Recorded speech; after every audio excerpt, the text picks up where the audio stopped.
ഹൃദയത്തിൽ കൂടുകൂട്ടാനും ഇനി എൻ്റെ കരളിലെ പ്രണയമാവാനും ഇനി എൻ്റെ ജീവനിൽ ശ്വാസമാകാനും പുനർജനിക്കാം നമുക്കൊരു ജന്മമെങ്കിലും.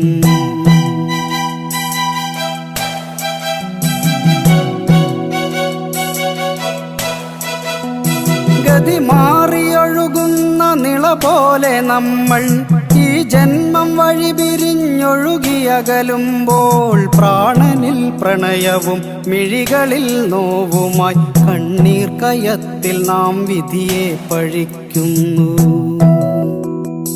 പ്രാണനിൽ പ്രണയവും മിഴികളിൽ നോവുമായി കണ്ണീർ കയത്തിൽ നാം വിധിയെ പഴിക്കുന്നു.